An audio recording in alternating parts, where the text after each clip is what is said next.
ನಮಸ್ತೆ ವೀಕ್ಷಕರೇ, ನನ್ನ ಚಾನಲ್ಗೆ ನಿಮಗೆಲ್ಲರಿಗೂ ಸ್ವಾಗತ.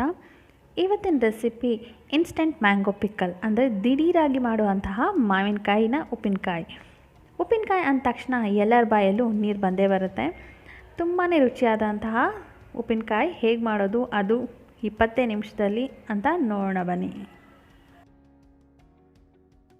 ನಾನಿನ್ನೊಂದು 8 ಮಾವಿನಕಾಯಿನ ತೊಗೊಂಡಿದ್ದೀನಿ. ಅದರದ್ದು ಮಧ್ಯ ಬರೋವಂಥ ಬೀಜನ ತೆಗೆದು ಸಣ್ಣ ಸಣ್ಣದಾಗಿ ಹಚ್ಚಿಟ್ಕೊಂಡಿದ್ದೀನಿ. ಸ್ವಲ್ಪ ಹುಳಿ ಮಾವಿನಕಾಯಿ ಇದ್ದರೆ ತುಂಬಾ ಚೆನ್ನಾಗಾಗುತ್ತೆ ಉಪ್ಪಿನಕಾಯಿ. ನೋಡಿ, ಈ ರೀತಿ ಸಣ್ಣ ಸಣ್ಣದಾಗಿ ಕಟ್ ಮಾಡಿಟ್ಕೊಂಡಿದ್ದೀನಿ ಎಲ್ಲ ಮಾವಿನಕಾಯಿಗಳನ್ನು.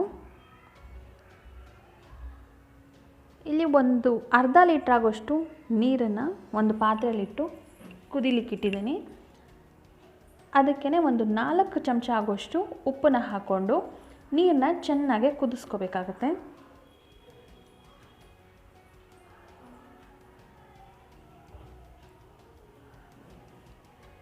ನೋಡಿ, ಚೆನ್ನಾಗಿ ನೀರು ಕುದಿ ಬರ್ತಾ ಇದೆ.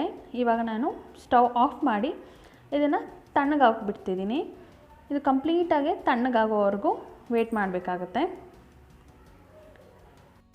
ನೀರು ಕಂಪ್ಲೀಟಾಗಿ ತಣ್ಣಗಾಗಬೇಕು. ಅಲ್ಲಿವರೆಗೂ ಉಪ್ಪಿನಕಾಯಿಗೆ ಬೇಕಾಗಿರೋಂಥ ಮಸಾಲ ಹುರ್ಕೊಳ್ಳೋಣ.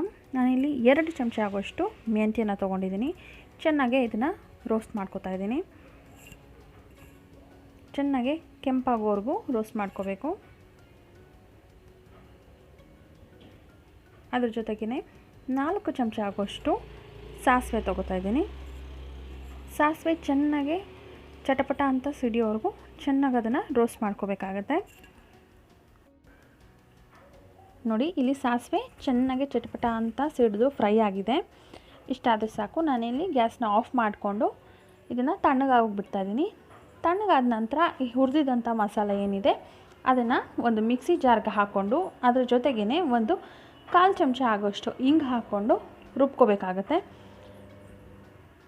ನೋಡಿ, ನಾನಿಲ್ಲಿ ಗಟ್ಟಿ ಹಿಂಗೆ ತೊಗೊಂಡಿದ್ದೀನಿ. ನೀವು ಪೌಡರ್ ಹಿಂಗಿದ್ರೆ ಒಂದು 1/4 ಚಮಚ ಹಾಕ್ಕೊಂಡು ಈ ರೀತಿ ನುಣ್ಣಗೆ ಪುಡಿ ಮಾಡಿ ಇಟ್ಕೊಳ್ಳಿ. ಓಕೆ, ಇವಾಗ ಉಪ್ಪಿನಕಾಯಿ ಮಾಡೋದಕ್ಕೆ ಒಂದು 3 ಚಮಚ ಆಗೋಷ್ಟು ಎಣ್ಣೆ ತೊಗೊಂಡಿದ್ದೀನಿ. ಒಗ್ಗರಣೆಗೆ 1 ಚಮಚ ಆಗೋಷ್ಟು ಸಾಸಿವೆ, ಅದು ಚೆನ್ನಾಗಿ ಸಿಡಿದ ತಕ್ಷಣ ಒಂದು ಸ್ವಲ್ಪ ಬೆಳ್ಳುಳ್ಳಿ ಹಾಕ್ಕೊಂಡು ಚೆನ್ನಾಗಿ ಫ್ರೈ ಮಾಡ್ಕೋಬೇಕು.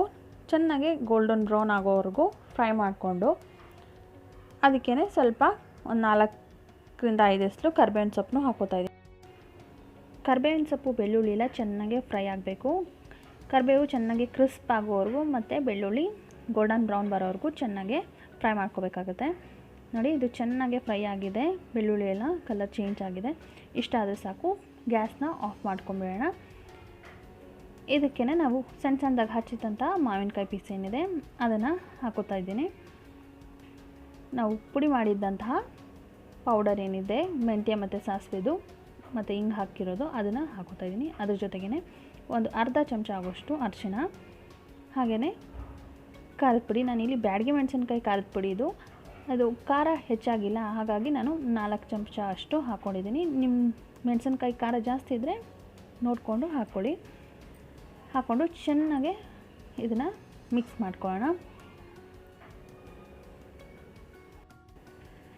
ನೀಟಾಗಿ ಮಿಕ್ಸ್ ಮಾಡ್ಕೋಬೇಕು. ನಾವು ಹಾಕಿದಂಥ ಖಾರದ ಪುಡಿ, ಅರಿಶಿನ ಮತ್ತು ಒಗ್ಗರಣೆ ಏನಿದೆ ಅದೆಲ್ಲ ಚೆನ್ನಾಗಿ ಎಲ್ಲ ಮಾವಿನಕಾಯಿಗೂ ಕೋಟಾಗೋ ರೀತಿ ಚೆನ್ನಾಗಿ ಒಂದು ಮಿಕ್ಸ್ ಮಾಡ್ಕೋಬೇಕಾಗುತ್ತೆ. ಚೆನ್ನಾಗಿ ಮಿಕ್ಸ್ ಆದ ನಂತರ ನಾವು ಕುದಿಸಿದಂತಹ ನೀರೇನಿದೆ, ಉಪ್ಪು ಮತ್ತು ನೀರನ್ನ ಕುದಿಸ್ಕೊಂಡಿದ್ವಲ್ಲ ಅದನ್ನು ಇದಕ್ಕೆ ಹಾಕ್ಕೊಂಡು ಒಂದು ಚೆನ್ನಾಗಿ ಮಿಕ್ಸ್ ಮಾಡಿಕೊಂಡ್ರೆ ಇನ್ಸ್ಟೆಂಟ್ ಆದಂಥ ಮಾವಿನಕಾಯಿ ಉಪ್ಪಿನಕಾಯಿ ರೆಡಿಯಾಗಿರುತ್ತೆ. ಇದನ್ನು ನೀವು ಒಂದು ಗಾಜಿನ ಬಾಟ್ಲಿಗೆ ಹಾಕಿ ಎತ್ತಿಟ್ಕೊಂಡ್ರೆ ಎಷ್ಟೇ ದಿನ ಇಟ್ಟರು ಇದು ಕೆಡಲ್ಲ. ನೀವು ಬೇಕಿದ್ರೆ ಮೇಲ್ಗಡೆ ಒಂದು 2 ಚಮಚ ಕಾಸಿದ ಎಣ್ಣೆನ ಹಾಕಿಟ್ಬಿಟ್ರೆ ಏನೂ ಆಗೋದಿಲ್ಲ. ಯಾವಾಗ ಬೇಕಂದರೆ ಆವಾಗ ಇದನ್ನು ತಗೊಂಡು ತಿನ್ಬೋದು. ತುಂಬಾ ರುಚಿಯಾಗಿರುತ್ತೆ. ದಿಢೀರಾಗೆ ಮಾಡ್ಬೋದು. ನಿಮಗೂ ಈ ರೆಸಿಪಿ ಇಷ್ಟ ಆದರೆ ಈ ಕೂಡಲೇ ಲೈಕ್ ಮಾಡಿ, ಹಾಗೆ ನಿಮ್ಮ ಫ್ರೆಂಡ್ಸ್ ಮತ್ತು ಫ್ಯಾಮಿಲಿ ಜೊತೆಗೆ ಶೇರ್ ಮಾಡಿ.